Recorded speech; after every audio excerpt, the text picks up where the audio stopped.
technology, the fix. The purpose. I want to be able to give my audience the knowledge about how to deal with a technology addiction, what it is, how to limit screen time, and to give you the knowledge about how much time you actually spend on your phone versus what you think. Intro. Imagine living in a world where technology is hardly ever used, but that is kind of difficult to imagine considering it's kind of a part of our daily lifestyles. Many people, just even in school or work, wherever you're at, you can hear people say that they can't live without their phone, which is not true. It's a large issue. It's not only based in our community, but throughout the world. And I think that tech time can eventually spiral out of control because it's already raised so much.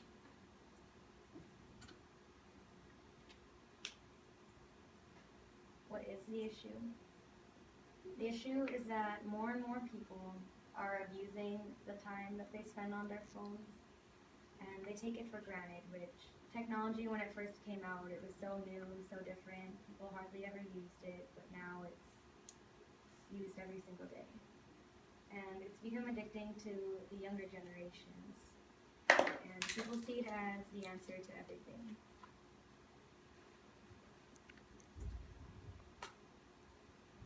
How to fix the issue? You can limit your usage time, and you can use technology at appropriate times and not places like church, meetings, school, interviews, where you shouldn't.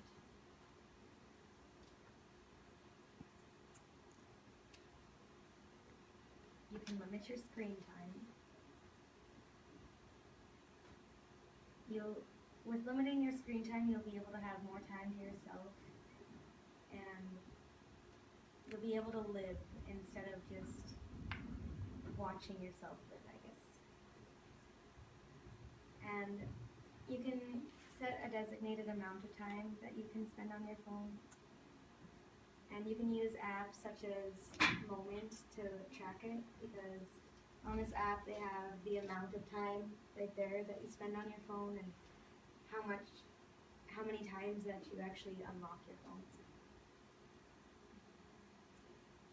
And no devices at the table.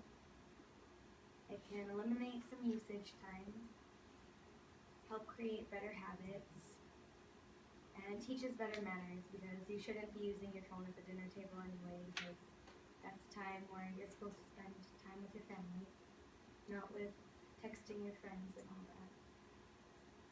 And you don't need your phone at the dining table. I mean, you just don't. Setting boundaries. You wouldn't be looking at a screen all day long, which can strain your eyes. It could help a person realize the amount of time that they actually spend on a device versus how much time they think. It can also free up some time, because people really don't realize how much they spend on devices. And you can go to a local gathering. It can help to be device free, and it would help everyone be more interactive with each other instead of just going on social media. You can actually talk face to face. It helps the community stay close and have a good bond.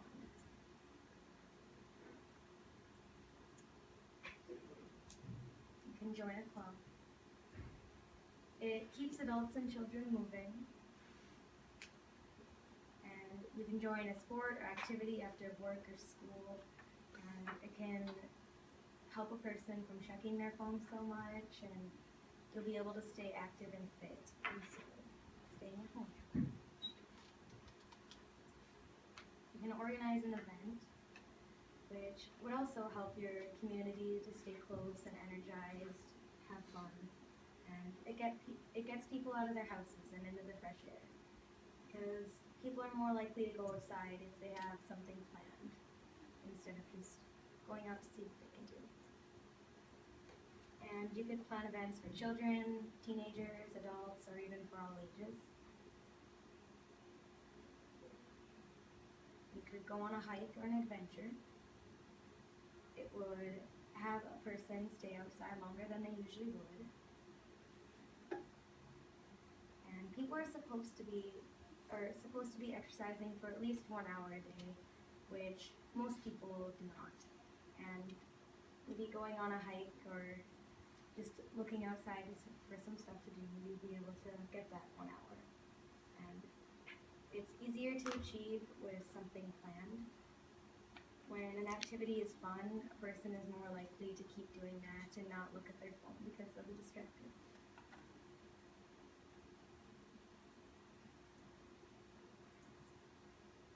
Volunteer or get certified.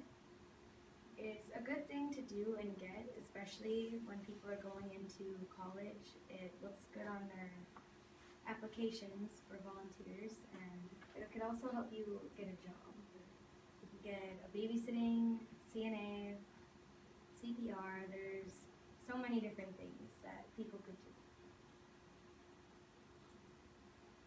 And it also gives back to your community, so it's not just doing it for yourself, it can also be doing it for others.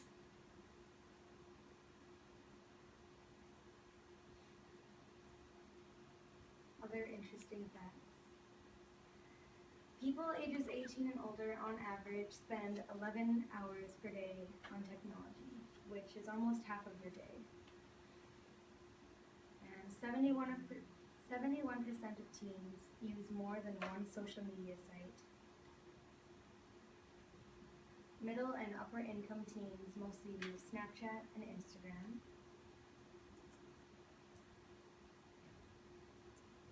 And more interesting facts. 92% of teens go online at least once a day, where 56 go on several times a day, and that leaves only 8% that resist going online at least once a day. According to a recent study by the Kaiser Family Foundation, over the past 5 years, kids ages 8 to 18 have increased the amount of time they spend plugged into media by 1 hour and 17 minutes a day, up from 6 hours and 21 minutes to 7 hours and 38 minutes.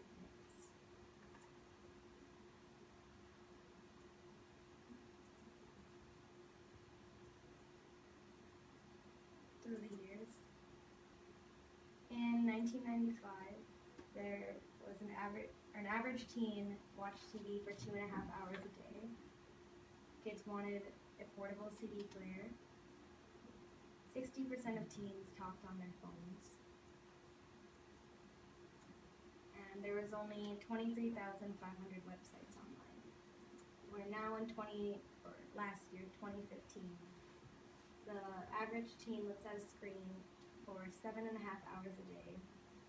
71% of teens have a TV in their bedroom, and only 39% of teens receive or make calls, because now everyone just texts. It's easier and faster. And there are over 1.2 billion websites online.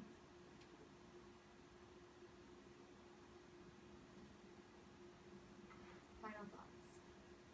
With less time spent on technology, a person would have more time to themselves.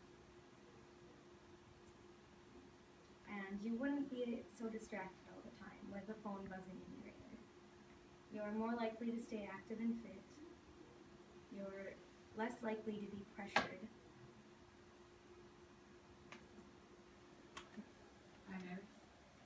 9:30. What are some negative effects of going on technology too much?